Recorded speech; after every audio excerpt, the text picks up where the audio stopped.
अस्सलाम वालेकुम। प्रोग्राम दो राय के साथ मैं हूं असद नईम खान और मेरा साथ देंगे इफ्तिखार शिराजी साहब। क्वारंटीन ट्रांसमिशन अभी भी जारी है और कोरोना वायरस की वबा से मुकाबला करते हुए वही नुकात एक बार फिर रिपीट करेंगे। अपने आप को घर तक महदूद रखना बहुत ज्यादा जरूरी है। समाजी फासला, सोशल डिस्टेंसिंग अपनाना भी उतना ही अहम है। हाथ धोना, 20 सेकंड तक हाथ धोना भी बहुत ज्यादा ज़रूरी है। और जो कोरोना वायरस के मुतालिक हुकूमत की तरफ से जो भी रूल्स एंड रेगुलेशंस हैं, उनसे भी अपने आप को आगाह रखना बहुत ज़्यादा ज़रूरी है। बात करेंगे कोरोना वायरस के साथ ही आगाज़ करेंगे। जो केसेज़ हैं, वो अब 65,000 के लगभग पहुँच गए हैं। मजमूई अमवात भी 1,300 तक पहुँच गई हैं और इस जो अमवात की लकीर है, उसमें इज़ाफ़ा देखने को मिल रहा है। पिछले 1 दिन में जो 24 घंटों का फ्रेम था, उसमें अमवात का रिकॉर्ड जो है, वो एक एक नया और तशवीशनाक रिकॉर्ड कायम हो गया। अब इस पर क्या कुछ किया जा सकता है, उस पर बात करेंगे। हुकूमत वक़्त का कहना है और वज़ीर-ए-आज़म साहब का कहना है कि कोरोना वायरस एक ऐसी वबा है, जिसके साथ रहना होगा। लेकिन दूसरी जानिब वो ये भी कह रहे हैं कि इनफरादी तौर पे ज़िम्मेदाराना रवैया अपनाना बहुत ज़्यादा अहम है।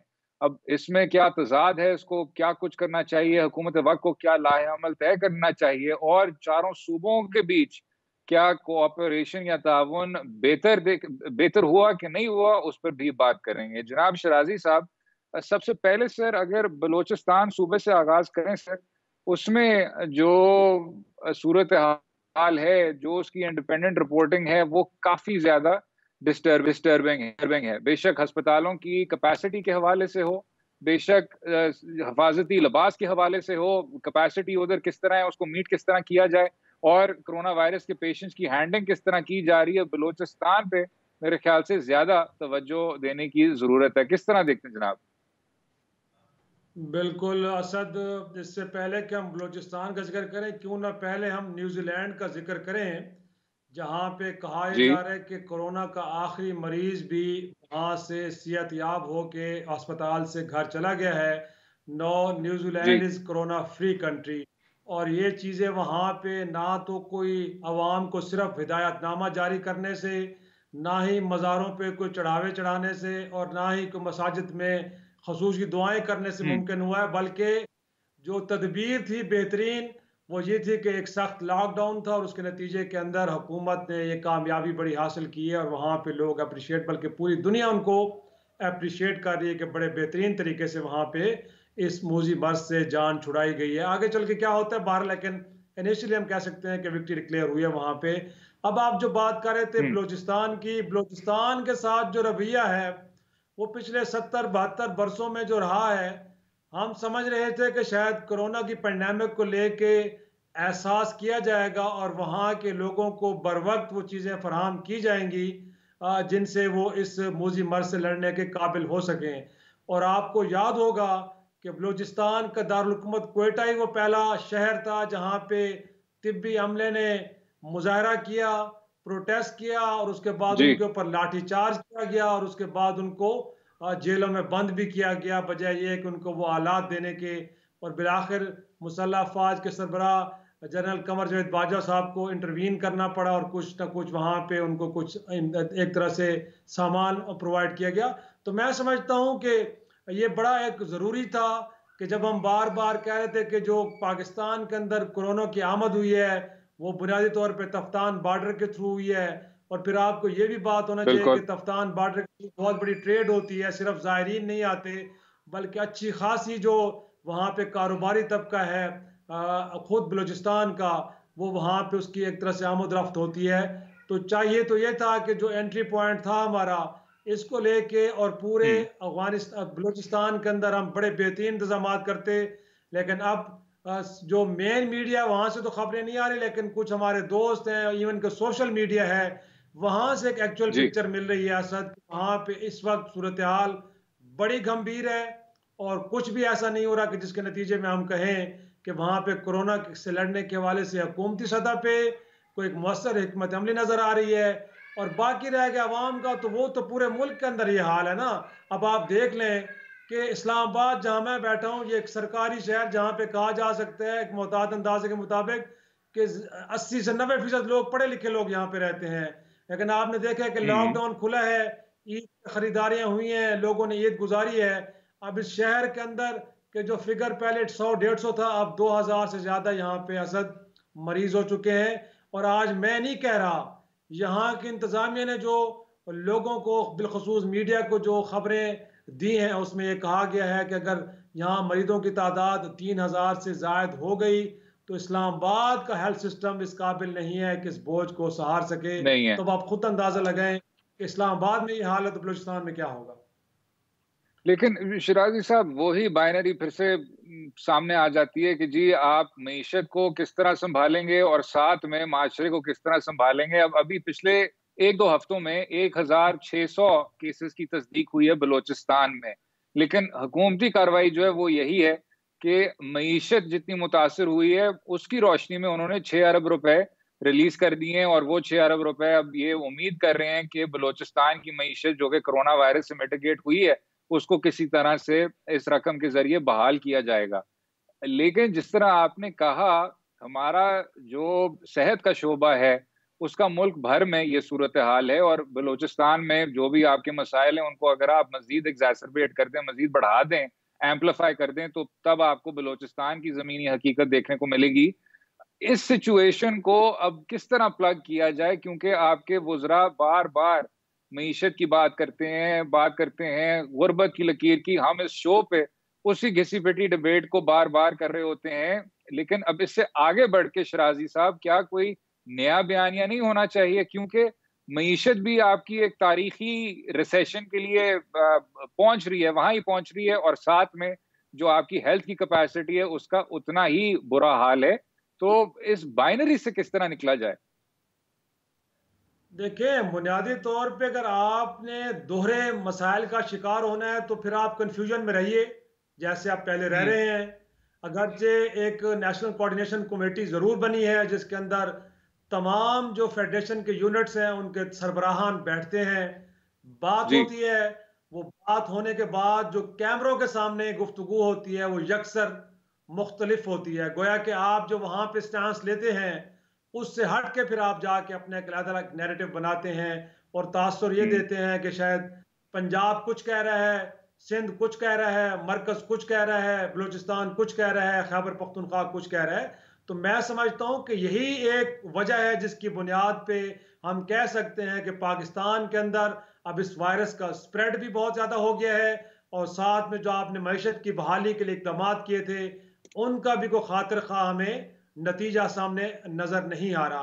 तो बुनियादी तौर पे मैं समझता हूँ कि अगरचे वक्त अब गुजर गया है लेकिन हमें उम्मीद का दामन असद नहीं छोड़ना चाहिए, और हम नहीं ये भी छोड़ना बात नहीं चाहिए। कर सकते हाथ पे हाथ धर के बैठ जाएं और जो कुछ भी हो रहा है वो होने दिया जाए, ऐसा हरगिज नहीं होता।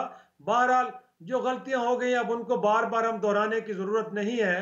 अब भी जो बुनियादी तौर पे आपने एक एक स्ट्रेटेजी लेके आए थे वो स्मार्ट लॉकडाउन की स्ट्रेटेजी थी असद। आपने ये कहा था कि जहां जहां इस वायरस का स्प्रेड ज्यादा है हमने उन एरियाज को आइडेंटिफाई कर लेना है, हम उसकी तरफ जाएंगे और वहां पे लोगों की मूवमेंट को रिस्ट्रिक्ट करेंगे।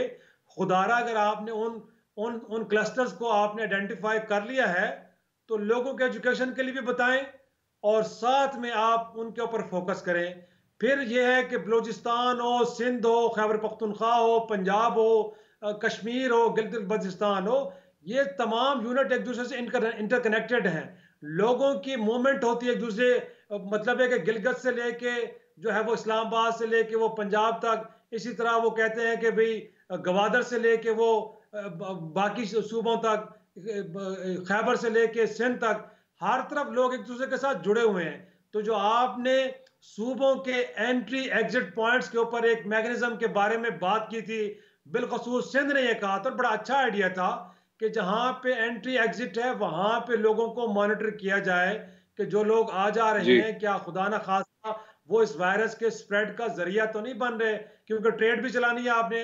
अब ट्रेड चलेगी तो गवादर से लेके वो कराची से लेके इस्लामाबाद पंजाब तक हर तरफ चलेगी, वो फ्रूट की हो, वो बिल्कुल। अजनास की हो, ऑयल की हो।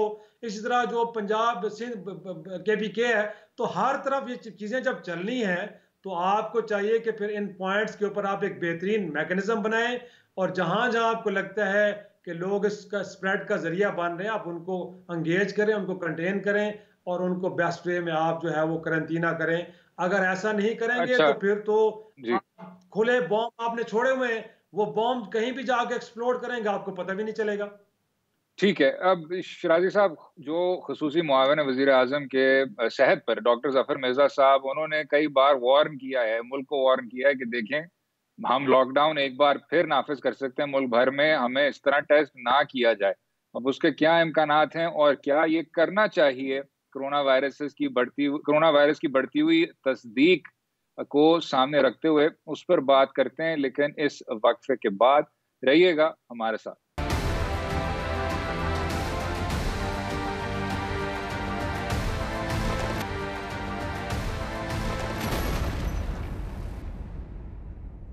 वेलकम बैक टू दो राय। अब बात करेंगे कोरोना वायरस की वबा से मुकाबला करते हुए रियासती अदारों की भी क्या कुछ कारकर्दगी देखने को मिली है। शराजी साहब, एक जो काफी इनोवेटिव तरीका नजर आया है, जो माजी में आपने इतनी तवील जंग लड़ी दहशतगर्दी के खिलाफ, इंतहा पसंदी के खिलाफ, उसके कुछ रेमनेंट्स अब सामने आ रहे हैं। एक जो मिलिटेंट ट्रैकिंग टेक्नोलॉजी है, यानी जब आप अस्करियत पसंदों को ट्रैक किया करते थे, टेक्नोलॉजी के ज़रिए उनकी कॉल्स ट्रेस किया करते थे, वो टेक्नोलॉजी अब आप लागू कर रहे हैं कोरोना वायरस पर, जो कि एक बहुत बड़ा सेहत का इश्यू है, सिक्योरिटी का इश्यू तो नहीं है। और उससे आप ट्रेसिंग कर रहे हैं, जब कोई कोरोना वायरस का पॉज़िटिव इफ़ेक्ट ही हो, तस्दीक हो गई हो कि उसको कोरोना वायरस है और वो अपने सिम्पटम्स की बात कर रहा हो या कोई और अपने सिम्पटम्स की बात कर रहा हो, तो उसके ज़रिए आप ट्रेसिंग के नतीजों पर पहुंचने की कोशिश कर रहे हैं। अब उस पर कई लोगों ने कहा कि जी शायद इस टेक्नोलॉजी को इस तरह इस्तेमाल नहीं होना चाहिए, जबकि दूसरी जानिब वही बात कि जी इमरजेंसी सर्कमस्टांसेस हैं, अगर हम ये नहीं करेंगे तो क्या करना चाहिए, कोई मुतबादिल नहीं है। किस तरह देखते हैं शराजी साहब इस मुबाहिसे को?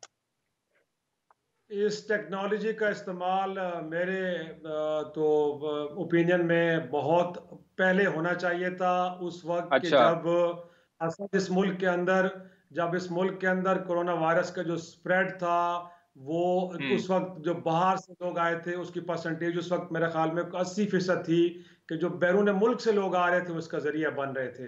तो अगर आपने बर वक्त इस टेक्नोलॉजी का इस्तेमाल करते और उन लोगों को ट्रेस करते और उन ट्रेस करने के बाद उन लोगों को आइसोलेट करते, तो शायद इस जी।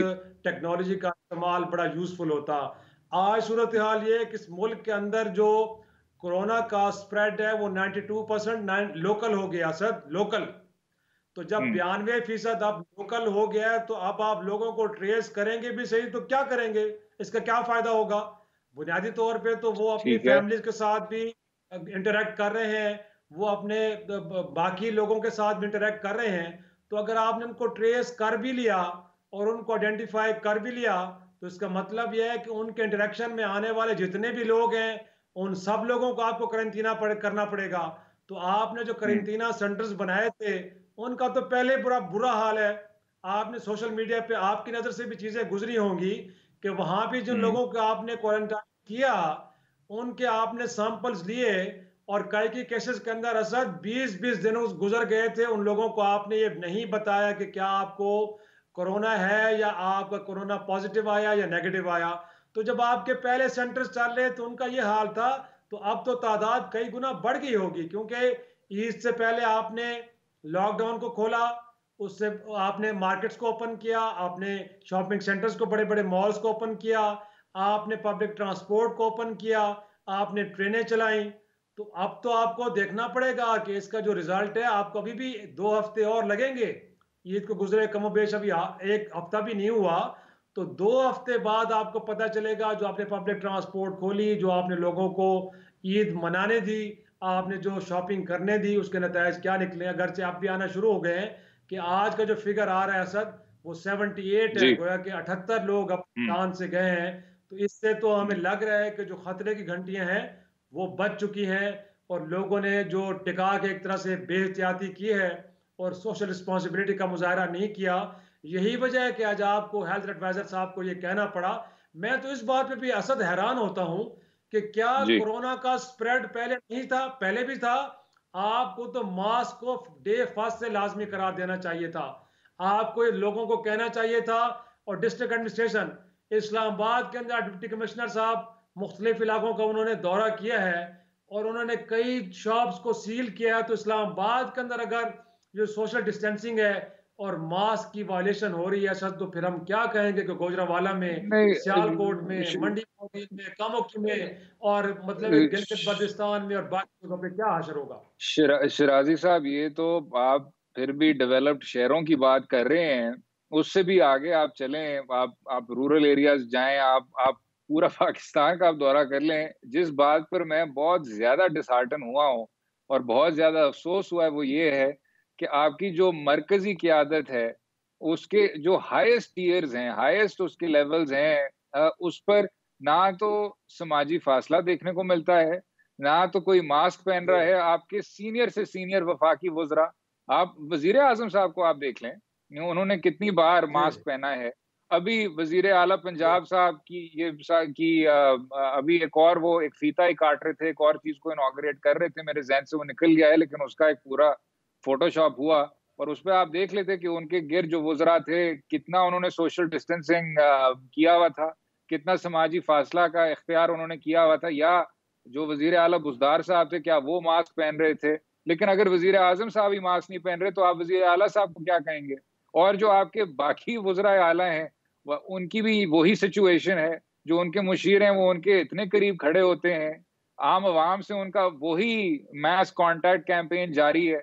तो जब क़यादत से इस तरह के तासुरात जाएंगे, मैसेजिंग आपकी बहुत ज्यादा कमजोर हो जाती है। और मुझे ये खुशी हुई कि डॉक्टर यास्मीन साहिबा, जो कि पंजाब की सूबा वजीर सेहत हैं, और इस शो पे भी हमने उनसे बात की हुई है, उनका पूरा उस तरह का प्रोटोकॉल था।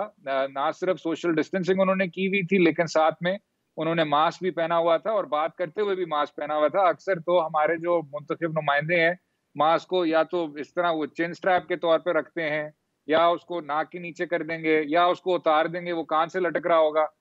इससे बेहतर है कि आप मास्क पहने ही ना।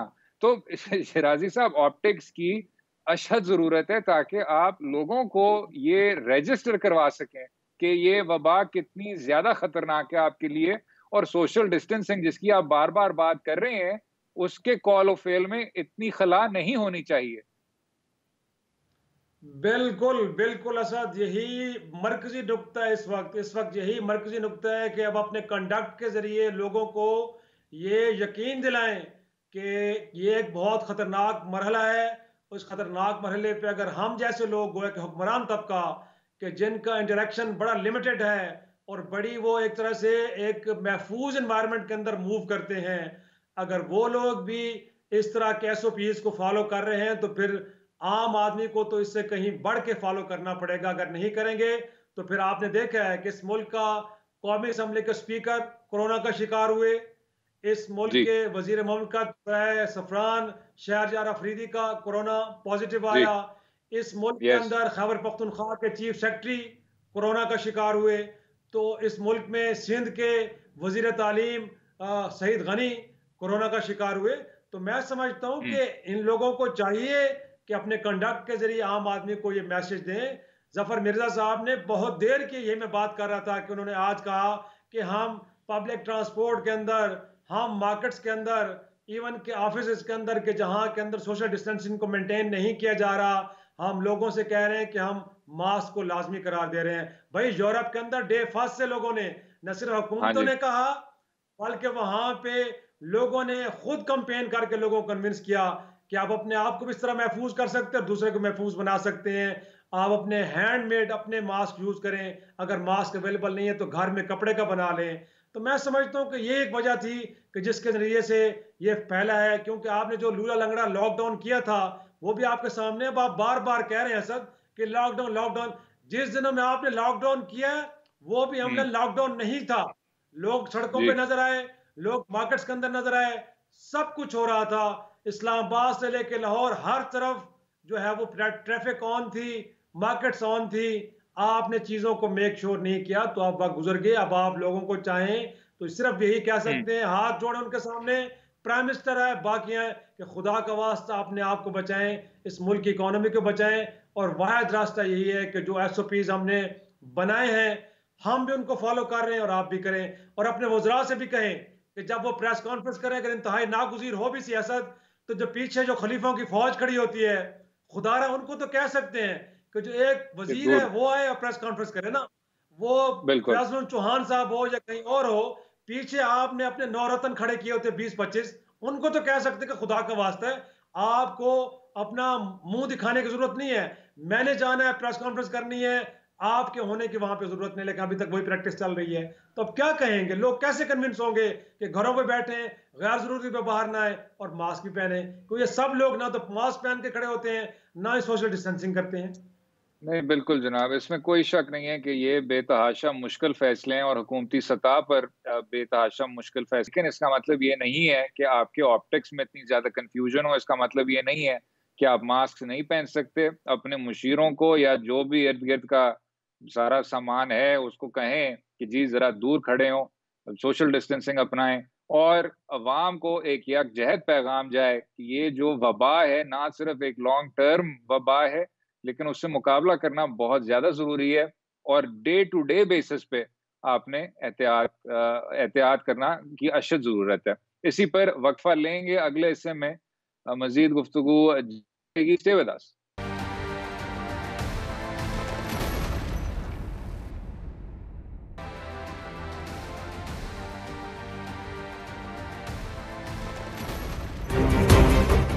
Welcome back to Do Rai. जो ईद से पहले कुछ तासुरात थे कि नेशनल अकाउंटेबिलिटी ब्यूरो हरकत में आएगी, उसमें कुछ डेवलपमेंट सामने आए। चेयरमैन नैब ने एक बहुत बड़ी मीटिंग में कई केसेस को रिव्यू किया जिनका ताल्लुक था साबिक वज़राए आज़म से, साबिक सदर पाकिस्तान से, कई फेडरल मिनिस्टर से, मुशीरों से और बड़े-बड़े तामीराती मंसूबों से।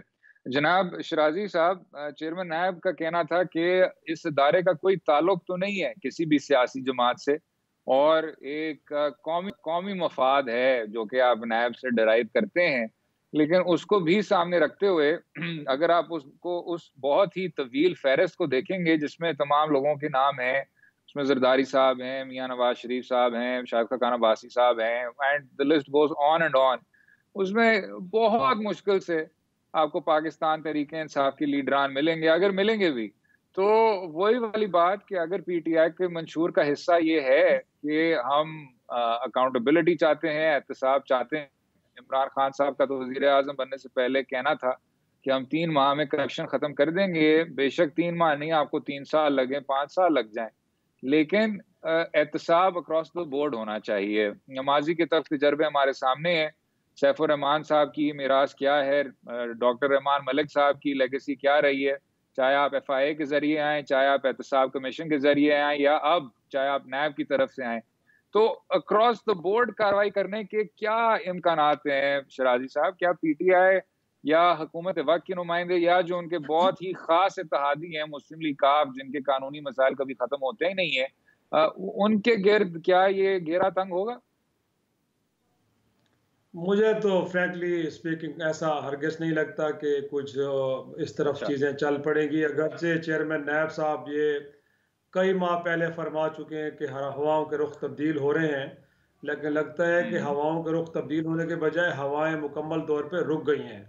और जिस जी। अंदाज से वो इदारे को लेके चल रहे हैं असद, तो मुझे तो लगता है कि जो उनके बारे में एक तासुर है माज़रत के साथ, वो तक़वियत पकड़ रहा है। क्योंकि ज़ाहिर-सी बात है जब आप मख़सूस केसेस को और ऐसे लोग कि जो बहरहाल इस वक़्त इस सारे पॉलिटिकल अफ़ेयर्स के अंदर उनके एक बड़ा इम्पोर्टेंट रोल है। और इससे पहले भी आपको याद होगा कि जब आर्मी चीफ के एक्सटेंशन का मामला आया था, तो उस वक़्त भी हमें कुछ चीज़ों के अंदर बड़ी तेज़ी नज़र आई थी और बड़ी सरत के साथ चीज़ें हो रही थीं। और उसके बाद फिर अचानक एक बड़ी तवील खामोशी छा गई और कुछ भी नहीं हुआ। इवन के नवाज शरीफ साहब के केस में भी देखा जाए, अगरचे जब उनको ज़मानत दी जा रही थी तो नैब क्या, इस्लामाबाद हाई कोर्ट क्या, लाहौर हाई कोर्ट, हर जगह बड़ी शद्द-मत के साथ उस ज़मानत देने के इस अमल की मुखालफत कर रहा था। लेकिन उसके बाद जब वो ज़मानत लेके चले गए, तो उसके बाद मैंने तो कम से कम नैब के लोगों को नहीं देखा कि वो गए हों और जाके तो इन दोनों अदालतों से बार बार ये कह रहे हों और चेयरमैन नैब की तरफ से कोई खसूसी ख़त लिखा गया हो कि जिससे कहा गया हो एक मुजरिम बाहर मुल्क से बाहर चला गया, ना तो वो इलाज करा रहे हैं ना ये वतन वापस आ रहे हैं, बल्कि वो लंदन की फ़िज़ाओं में जाके मज़े ले रहे हैं और उनको वापस लेने के लिए कुछ किया जाए। तो मैं समझता हूँ कि अभी भी स्टेटमेंट की हद तक चीज़ें ज़रूर हैं, लेकिन बहरहाल अगर एक ख़ास पॉलिटिकल पार्टीज़ को या ख़ास एक जो सियासतदानों का ग्रोह है उसको टारगेट किया जाएगा और तहरीक इंसाफ, क्योंकि आपने माजी में देखा है कि फ्लोर ऑफ द हाउस जब मुख्तलिफ़ किस्म के नुकात उठाए गए हैं तो बिलखसूस शहबाज शरीफ की जानिब से जो साबिक वज़ीर आला पंजाब उनकी तरफ से कहा गया था कि कहीं मालम जब्बा का केस या साफ पानी केस, ये दोनों या छप्पन BRT। कंपनियों का केस, इन हाँ उनकी उम्र तो एक ही है, लेकिन एक केस के अंदर तो उनको गिरफ्तार करके तो कई माह तक जेर हिरासत रखा गया और दूसरे केस के अंदर अभी तक जो बुनियादी इब्तदाई इंक्वायरी है उसका अमल भी मुकम्मल नहीं हुआ। तो जब लोग इस तरह का कंपैरिजन ड्रॉ करते हैं असद, तो फिर हम क्या कहें, हमें तो फिर एक बड़ा गैर जानिबदारान किस्म का एक तरह से एनालिसिस देना पड़ता है और फिर हमें ये इस बात को कहीं ना कहीं तस्लीम करना पड़ता है कि आप फरमा तो रहे हैं कि हवाओं के रुख तब्दील होंगे, लेकिन आपकी हवाओं के रुख तब्दील नहीं हो रहे। एक मखसूस सिमत में आप आगे बढ़ रहे हैं और उसमें भी बड़े लूले लंगड़े अंदाज में बढ़ रहे हैं। देखा जाए तो अभी तक एक जो जो केस है वो एसिड बियॉन्ड मीन्स का, नवाज शरीफ, मरियम नवाज और कुछ और लोगों का, इसहाक डार साहब का कन्विक्शन हुई थी, लेकिन देखा जाए तो वो भी केस अब कंट्रोवर्शियल बन चुका है जब वो वीडियो टेप आई थी उस जज साहब की। तो मैं समझता हूँ कि खुद नैब के इदारे की कारकर्दगी के ऊपर एक तो बड़े सवाल उठ रहे हैं कि क्या आपकी इन्वेस्टिगेशन, आपकी एविडेंस कलेक्शन का जो जो एक आपकी परफॉर्मेंस है वो कितनी इफेक्टिव है कि आप किसी भी जब रेफरेंस को दायर करते हैं तो उसको सक्सेसफुली आप कन्विक्शन के अंदर कन्वर्ट भी कर पाए अदालतों के अंदर। और दूसरा ये है कि आप क्या वाकई गैर जानिबदाराना तरीके से भी चीज़ों को देख रहे हैं कि नहीं देख रहे। तो मैं नहीं अच्छा, इसी समझता पे कि ऐसा है। काजी साहब, क्योंकि बात हो रही है तो बात कर ही लेते हैं, क्योंकि मेरे ख्याल से जो करंट अफेयर्स का सर्किट है वो कहीं और जा रहे हैं। जिस तरह की वो बातें कर रहे हैं उनको करनी नहीं चाहिए, मुनासिब नहीं है। लेकिन आपने अभी कहा कि इस इदारे को गैर जानिबदाराना होना चाहिए। अभी मई का जो महीना है वो खत्म होने को जा रहा है। 2 साल पहले जनाब जस्टिस एजाज अफजल खान साहब की जो सुप्रीम कोर्ट की टर्म थी वो खत्म होने को जा रही थी, जब उन्होंने 3 तारीखी फैसले दिए बहरिया टाउन से मुंसलिक। एक तो कराची शहर में जो बहरिया टाउन का, और ये अदालत उज़्मा का कहना है, यासिर रहीम खान का कहना नहीं है, इफ्तिखार शराजी का कहना नहीं है, कि वहां पूरी तौर पे लैंड ग्रैबिंग हुई मलिया डेवलपमेंट अथॉरिटी के साथ बैठ के। फिर उसके बाद रावलपिंडी में जो आपने इतना ज्यादा फॉरेस्ट लैंड हजम किया था, और एक वजीर आला साहब का भी बार बार जिक्र किया गया था उस रिपोर्ट में, उसके मुतालिक भी कहा गया कि नैब के रेफरेंसेस फाइल होने चाहिए। नैब रेफरेंसेस फाइल करें उन सब लोगों के खिलाफ जो कि इस कार्रवाई में जिन्होंने हिस्सा डाला था। और फिर उससे भी हट के एक तीसरा केस इस्लामाबाद जो ताल्लुक रखता था कराची शहर वाला, जो ये MDA वाला स्कैंडल था, उसमें आपने एक इम्प्लीमेंटेशन जजमेंट में वो सुलह कर ली और कहा कि जी हम इतने पैसे दे देंगे, उसके एवज हम इस चीज से निकल जाएंगे।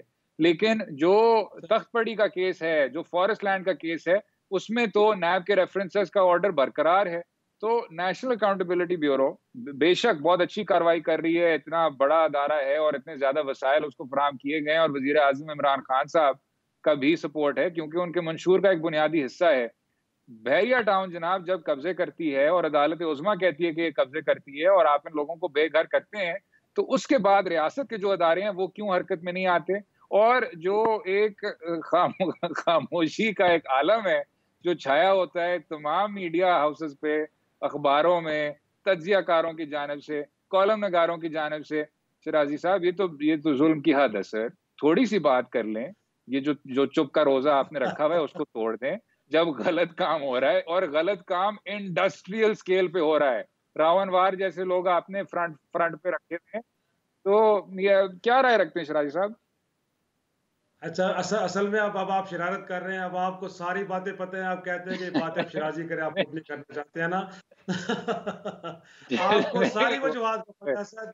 आपको पता है कि अच्छा। हमारे यहाँ जो कानून कानून और दीगर इदारों के पर हैं वो कहाँ जाके जलते हैं। तो ये आप सब अब सारे लोग जानते हैं, मेरा ख्याल में इट्स ओपन सीक्रेट। लेकिन जी। अब आप मेरे ख्याल में नैब के मामले पे वो एक ऑर्डिनेंस भूल रहे हैं जो हम्म। हुकूमत वक्त के जो बिला तफरीक एहतसाब पे यकीन रखती है, और जिसने इवन के अपने करीबी तरीन दोस्त के जिसने बहरहाल तहरीक इंसाफ के लिए बड़ी खिदमात है जहांगीर तरीन, उसको भी नहीं छोड़ा। लेकिन उसी गवर्नमेंट ने एक ऑर्डिनेंस जारी किया था चंद माह पहले, जिसमें कहा यह गया था कि कारोबारी तबका और ब्यूरोक्रेट्स शायद अब ये नैब के दायरा कार में नहीं आते, गोया कि आप इनको आप नहीं छेड़ सकते। तो मेरा ख्याल है कि ये भी एक बिजनेस एक्टिविटी थी, और यही वजह है मेरा ख्याल में कि आप नैब, अगरचे अदरवाइज भी माजरत के साथ मैं कहूँगा, क्योंकि उनका कंडक्ट जो माजी का रहा है, मैं उसकी बुनियाद पे कारों में इल्ज़ाम नहीं लगा रहा, क्योंकि पहले भी उनके पर चलते थे। और अब तो एक बड़ी माकूल वजह आ गई है कि अगर इस तरह के मामलात नैब उठाएगी तो फिर मुल्क के अंदर ना कोई कारोबार चलेगा और ना ही कोई ब्यूरोक्रेट फिर किसी फाइल के ऊपर सिग्नेचर करेगा। तो क्योंकि अब ऑर्डिनेंस की एक तरह से शक्ल में एक उनके पास एक बड़ी खास माकूल वजह आ गई है, तो मैं नहीं समझता कि जो नुकात हम्म। आपने उठाए हैं असद, इनके ऊपर माजी करीब में किसी किस्म का कोई इन्वेस्टिगेशन का अमल आगे बढ़ेगा या इनके ऊपर कोई रेफरेंस दायर होंगे। अब इनको तो खुली छूट मिली है, ये लोग तो अब इन सारी चीजों से मुबर्रा हैं। गोया कि अगर नैब किसी तरफ चले। जाएगा तो इस का पर्चा उनके सामने लहराया जाएगा कि भाईजान आप इस तरफ नहीं आ सकते, आपको डोमेन नहीं है ये। चलें, आप बेशक कानून साज़ी के ज़रिए ये कुछ कर लें, लेकिन 2018 सुप्रीम कोर्ट मंथली रिव्यू है, उसमें Bahria town versus province of Punjab का जो फैसला है, वो सब पढ़ लें। उसमें नैब रेफरेंस का कितना ब्लैक एंड व्हाइट में लिखा हुआ है और उस पर अमल दरामद होना चाहिए कि नहीं होना चाहिए, वो मेरे ख्याल से आदमी खुद ही फैसला कर सकता है। इस पर वक़्फ़ा लेंगे, अगले हिस्से में गुफ्तगू कंटिन्यू करेंगे। स्टे विद अस।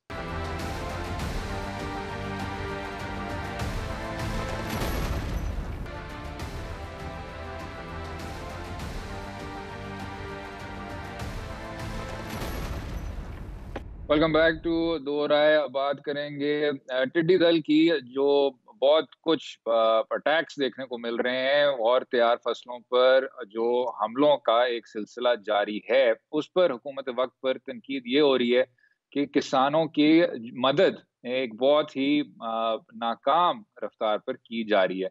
जनाब शराजी साहब, आपका जो एग्रीकल्चर है उसका सत्यानाश हो रहा है। एक लोकस्ट का एक आप उसको पता नहीं क्या कहें, उसको एक प्लेग ही कह दें, अब देखने को मिल रहा है। इससे मुकाबला किस तरह किया जाए, और ये भी देखते हुए कि पहले से ही जो आपकी हुकूमत है उस पर कैपेसिटी का बड़ा सख्त ओवरलोड हुआ है, और यही जो लोकस का प्रॉब्लम है या टिड्डी दल का मसला है, ये दीगर ममालिक में भी अब आपको नजर आ रहा है।